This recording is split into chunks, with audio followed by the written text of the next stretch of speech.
Hello students, welcome to BBVN online classes, and today we are going to discuss about chapter 7th, that is weather, climate and adaptations of animals to climate. Here we are going to talk about weather, climate and adaptations. Before reading these words, I want to ask something, that when you go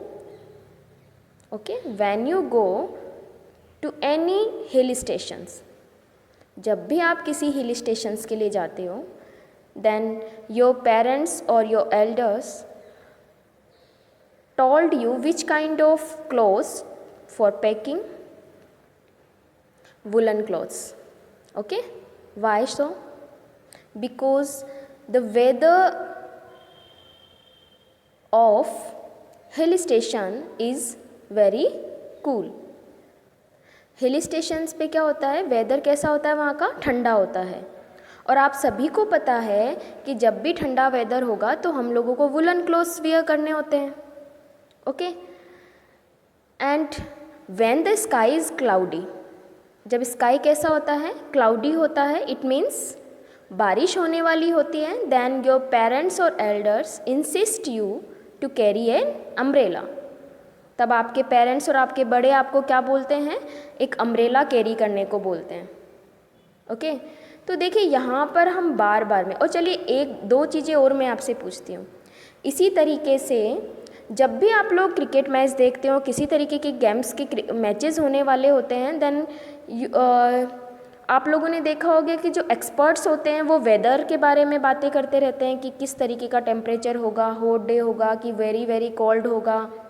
okay, बारिश होने वाली होती है कि नहीं होने वाली होती है. तो इस तरीके की बातें कौन करते हैं? एक्सपर्ट्स करते हैं. और मेजरली आपने ये देखा होगा क्रिकेट मैचेस जब आने वाला होता है टीवी पर, ओके, तब क्या होता है कि एक्सपर्ट्स बातें करते हैं कि बारिश हो सकती है, तो हो सकता है मैच को हमें पोस्टपोन करना पड़े. और कई बार हमें मैचेस जो होते हैं, क्रिकेट मैचेस, उनको पोस्टपोन कर दिया जाता है या फिर जल्दी उसको ख़त्म कर दिया जाता है.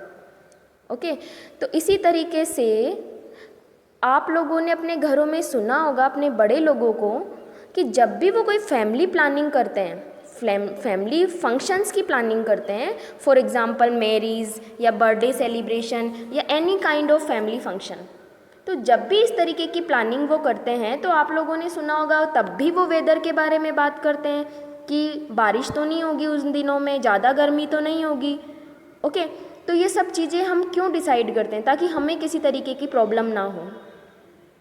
तो यहाँ पर देखिए वेदर वर्ड बार बार में हम लोग यूज़ में लेते हैं. तो आप लोगों ने कभी सोचा है कि वेदर क्या होता है? Weather is the complete information या कंप्लीट डाटा फॉर 24 आवर्स और 1 डे अबाउट टेम्परेचर, ह्यूमिडिटी और एंड रेनफॉल. वेदर क्या होता है? वेदर एक दिन का, ओके, 1 डे के लिए, या हम बोल सकते हैं 24 आवर्स के लिए टेम्परेचर मेज़रमेंट, या टेम्परेचर में कितना चेंज होगा या हुआ है, कितनी ह्यूमिडिटी है. Humidity means the amount of water vapour present in atmosphere.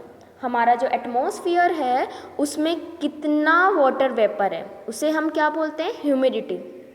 जैसे आजकल बारिश के दिनों में आपको पता है ना, जल्दी से स्वेट आ जाते हैं, जल्दी से पसीना आ जाता है. क्यों आ जाता है जल्दी से पसीना? क्योंकि हमारे चारों तरफ ह्यूमिडिटी बहुत है. और ह्यूमिडिटी होने की वजह से देखिए पसीना तो हमें गर्मी में भी निकलता है, जो ज़्यादा गर्मी होती है ह्यूमिडिटी नहीं होती उस वक्त, ठीक है. बट क्या होता है, एटमॉस्फियर में वाटर वेपर कम होने की वजह से उसका साथ साथ में एवोपरेशन होता रहता है, और वो हमें फील नहीं होता. जब पसीना आता है तो तुरंत ही वो वेपराइज एवोपरेट हो जाता है. लेकिन इन दिनों क्या होता है, अब जो टाइम चल रहा है, इन दिनों क्या होता है, हमारे एटमॉस्फेयर में वाटर वेपर जो होता है वो लार्ज अमाउंट में होता है. और जब हमारा पसीना निकलता है तो वो एवोपरेट नहीं हो पाता, क्योंकि ह्यूमिडिटी ज़्यादा होती है तो एवोपरेशन डिक्रीज़ हो जाता है. ठीक है, तो ह्यूमिडिटी एंड रेनफॉल, कि कितनी बारिश हुई है, कितनी नहीं हुई है, बारिश होने वाली है या नहीं होने वाली है। तो इन सभी के बारे में जो इन्फॉर्मेशन हमें एक दिन के लिए मिलती है, वन डे के लिए मिलती है, उसे हम क्या बोलते हैं? वेदर। उसे हम क्या बोलते हैं? वेदर।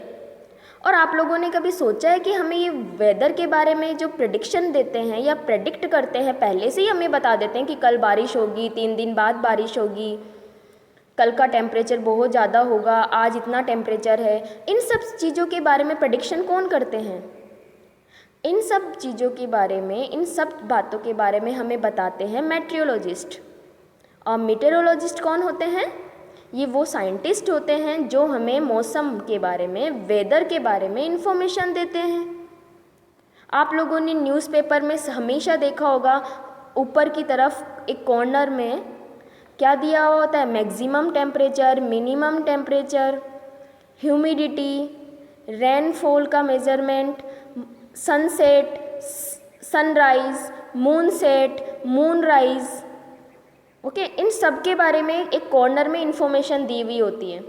देखिए आपके यहाँ फिगर 7.1 में भी बताया हुआ है, सनी होगा डे, क्लाउडी होगा, इसके बारे में भी हमारे पास में इंफॉर्मेशन दी हुई होती है न्यूज़पेपर में। तो ये सारे प्रेडिक्शन कौन करता है? Meteorological department. ठीक है। नेक्स्ट जो यहाँ पे हम लोग बात करते हैं वो करते हैं टेम्परेचर की। तो आप लोगों ने जब भी टेम्परेचर देखा होता है तो आप न्यूज़पेपर में देखिए 2 तरीके का टेम्परेचर गिवन होता है, एक तो मैक्सिमम एंड मिनिमम। तो देखिए मैक्सिमम टेम्परेचर तो होता है दिन में जब दोपहर होती है, 12 o'clock एंड आफ्टर 12 o'clock, तब क्या होता है? टेम्परेचर मैक्सिमम होता है, उस टेम्परेचर को हम मैक्सिमम टेम्परेचर बोलते हैं।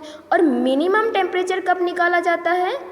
रात में 12 बजे के बाद या अर्ली मॉर्निंग में, क्योंकि उस वक्त का टेम्परेचर क्या होता है? सबसे कम होता है, तो उसे हम बोलते हैं मिनिमम टेम्परेचर। तो मैक्सिमम टेम्परेचर तो दिन का होता है और मिनिमम टेम्परेचर नाइट का होता है। ठीक है। अब देखिए आपके यहाँ पे टेबल 7.1 दे रखी है। तो आज आप क्या करेंगे? अब आज से या पहले, आपसे आज से पहले वाले डेज़ के 6 न्यूज़पेपर कलेक्ट करके और यहाँ पर आपको 6 डेज़ के डाटा डालने हैं मैक्सिमम एंड मिनिमम के लिए। क्या? टेम्परेचर। ठीक है। या आने वाले 7 डेज़ के लिए कर लीजिए, तो ये आपको फिल करनी है। ठीक है। ओके, यहाँ पर देखिए ह्यूमिडिटी के बारे में भी दे रखा है। तो ये इन्फॉर्मेशन आपको कहाँ से मिल जाएगी? या तो आपको फ़ोन से मिल जाएगी, मोबाइल फ़ोन से, या आपको न्यूज़पेपर से मिल जाएगी। तो ये आपको काम करना है। ठीक है। और फ़ोटो मेरे को सेंड करनी है। ओके, नेक्स्ट हम बात करेंगे नेक्स्ट वीडियो में। Thank you.